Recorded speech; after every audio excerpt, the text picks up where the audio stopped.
আচ্ছা, কাউকে যদি আমি জিজ্ঞেস করি সাইন টিটা প্লাস কস টিটা এটার বৃহত্তম মানটা কত, তুমি আমাকে কি বলবা? বলো। সাইন টিটা প্লাস কস টিটা এটা যদি বৃহত্তম মানটা আমি জিজ্ঞেস করি তাহলে তুমি কি বলবো ভাইয়া? অনেকে হচ্ছে এভাবে চিন্তা করে, আমরা জানি সাইন টিটা এবং কস টিটা বৃহত্তম মান হচ্ছে 1 পর্যন্ত, তাই না? 1 পর্যন্ত হয়। তো অনেকে যেভাবে চিন্তা করে তাহলে এখান থেকে হচ্ছে সাইনের ভ্যালু 1 বসাই দিলাম, কসের ভ্যালু 1 বসাই দিলাম, তাহলে 1 + 1 = 2, তাই না ভাইয়া? এটা অ্যান্সার। তাহলে অ্যান্সার কত? অ্যান্সার হচ্ছে 2, তাই না? বাট এটা ঠিক না। 1 + 1 = 2 এইভাবে আসলে বলা যায় না। তুমি এভাবে বলতে পারবা না সাইন টিটা প্লাস কস টিটার মান 2, এভাবে বলা যাবে না। তাহলে কিভাবে বলতে হবে? ধর আমি তোমাকে সাইন টিটা প্লাস কস টিটা এটার বৃহত্তম মানটা বের করতে বললাম, তাহলে তোমাকে সাইন টিটা প্লাস কস টিটা এই জিনিসটাকে যে কোনো একটাতে নিয়ে যেতে হবে, হয় সাইনে নিয়ে যেতে হবে না হয় কসে নিয়ে যেতে হবে, হয় সাইনে না হয় কসে। তাহলে কেমনে নিয়ে যাবা? এই জিনিসটা দেখো কেমনে নিয়ে যাবা। সাইনের সামনে সহগ কত দেওয়া আছে ভাইয়া?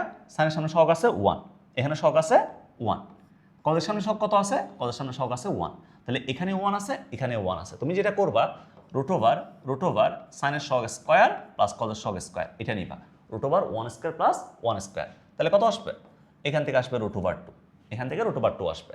দেন যেটা আসছে এটা দ্বারা ভাগ করবা, 1/√2 সাইন টিটা প্লাস 1/√2 1/√2 কস টিটা আমরা ভাগ করলাম। ঠিক আছে, তো 1/√2কে একটা √2কে নিয়ে আসছি না, √2 দ্বারা গুণ করতে হবে, √2 দ্বারা আমরা গুণ করে দিলাম।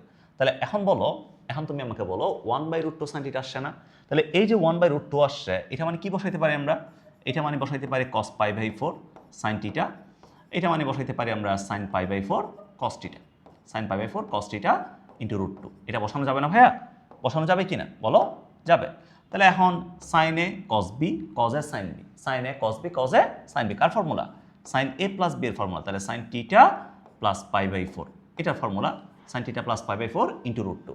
তা এখন বলো এটা অনলি সাইনে কনভার্ট হয়েছে না? অনলি সাইনে কনভার্ট হয়েছে না? তো এখন যেহেতু অনলি সাইনে কনভার্ট হয়েছে, আমরা এখন বলতে পারবো অনলি সাইন এটার ম্যাক্সিমাম ভ্যালু হচ্ছে, এটার ম্যাক্স ভ্যালু হচ্ছে আমার 1। এটার ম্যাক্স ভ্যালু কত?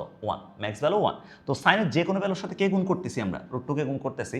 তাহলে এখান থেকে ম্যাক্সিমাম পাচ্ছি, এখানে ম্যাক্সিমাম পাচ্ছি 1, তাহলে 1 সাথে কে গুণ হচ্ছে? √2 গুণ হচ্ছে। তার মানে এই পুরো রাশিটার ম্যাক্সিমাম ভ্যালু হচ্ছে অ্যাকচুয়ালি কত? অ্যাকচুয়ালি আমাদের √2। সো যারা 2 ভাবছিলা তাদের অ্যান্সারটা ভুল। কথা ক্লিয়ার? সো যদি কখনো সাইন কস এগুলা দিয়ে তোমাকে হচ্ছে ম্যাক্সিমাম ভ্যালু মিনিমাম ভ্যালু যদি বের করতে বলে তাহলে তোমাকে অবশ্যই যে কোনো একজনে যাইতে হবে, হয় সাইনে যাইতে হবে না হয় তোমার কসে যাইতে হবে। কথা ক্লিয়ার? কথা বোঝা গেছে? তো যদি কারো কোনো সমস্যা থাকে তোমরা একটু কমেন্টে জানাইও, আমি রিপ্লাই করার ট্রাই করবো। ঠিক আছে, সবাই ভালো থাকো, আজকে পর্যন্ত, আল্লাহ হাফেজ।